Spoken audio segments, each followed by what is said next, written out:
In a world where attention spans are getting shorter day by day, our brains are almost always overstimulated. This is in a way equivalent to dozens of browser tabs being open on a biological computer with an impoverished RAM of less than 100 MB. There's a surge of information coming from all directions, and it is natural to lose track of what is important and what is not, to be able to differentiate between information and knowledge. As we scroll through Instagram and Twitter feeds, overflowing WhatsApp inboxes and news apps, we are constantly inundated with information that is mostly useless. In times like this, it is even more important to focus on the knowledge that really matters. The knowledge that allows us to excel in our work and live more meaningful and productive lives. We live in a time where everyone is focusing on learning more things, becoming good at everything, and time spent fortifying and organizing our existing knowledge seems like a detour, like a deviation. Whereas the truth is that time spent not consolidating your knowledge, not organizing it, is the real waste of time, as it renders most of what we read and learn as ineffectual. It can seem daunting at first to keep track of all the knowledge that comes your way. But if you really think about it, all it takes is an undistracted brain to think with and a reliable connection of nodes to think in. Hello everyone, my name is Mukul, and in this video we are going to talk about the fundamental and core ideas of the Zettelkasten from the book How to Take Smart Notes by Somke Arens. My last video was about how you can implement Zettelkasten in Notion, where I briefly explained about the method, but this video is fully dedicated to elaborate upon what the system is and the fundamental principles that have allowed it to be so effective. Alright, what is Zettelkasten? Zettelkasten in German stands for a note box, and it was discovered in the 20th century by a German sociologist named Niklas Luhmann. So every time he read an article or a book or anything that added value to his research, he would make a note of it in his own words. He would write down about how the idea influenced different avenues of his research and about new questions and arguments that emerged. He would then index it and add it to the box. Notes along a common string of thought were either successively indexed and placed one after another, or branched based on the relevant hierarchy. Each time before adding a new note to the box, he used to first take a look at the relevant contents of the slip box.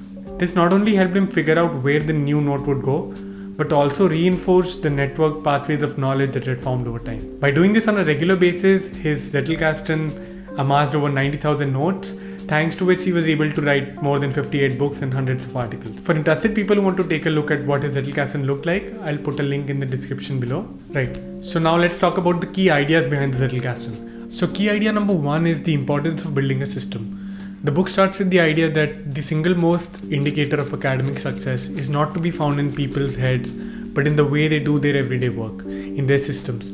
And this resonates with me on two levels. Number one, that even though this seems to be a really familiar idea, we still sometimes find ourselves thinking that we are not good at something and thinking that other people have a natural flair that is pushing them forward. And then we go down that rabbit hole of disappointment and self-doubt. But the more you think about this idea, the more you'll realize how empowering it can be to know that if you keep doing something on a daily consistent basis, you are bound to become better at it. You're bound to excel in what you're trying to achieve. And this also reminds me of what James Clear said in his book Atomic Habits, that you don't rise to the level of your goals, you fall to the level of your systems. You need a system to keep track of every bit of knowledge that comes your way, from blog posts to research papers to non-fiction books to informative YouTube videos to things that you learn by practicing. And you need a system to amalgamate all of this knowledge into something that is far greater than the sum of its constituents. So the aim is to not be guided by random, unorganized, arbitrary thoughts and ideas from our unreliable brains, but by a well-structured, externalized system that we build piece by piece by reading, thinking, writing, connecting, organizing, and developing ideas. So the second key idea is that writing facilitates thinking, learning, and understanding. When we read something, we are used to underlining or highlighting something that we find important.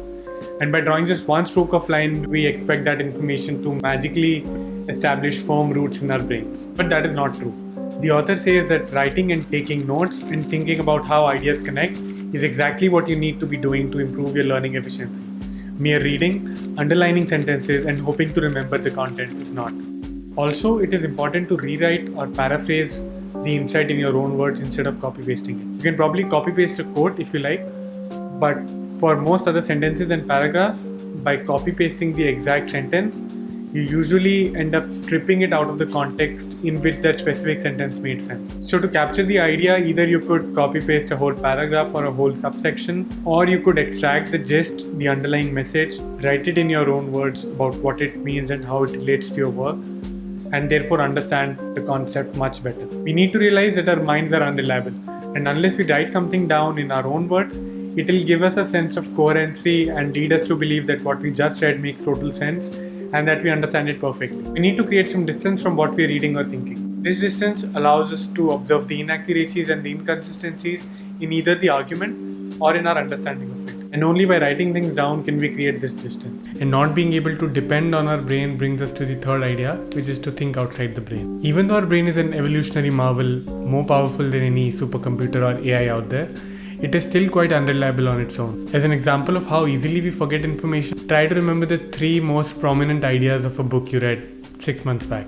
We are used to reading a book and feeling good in the moment about the things that we read, thinking about how we can apply those things in our lives.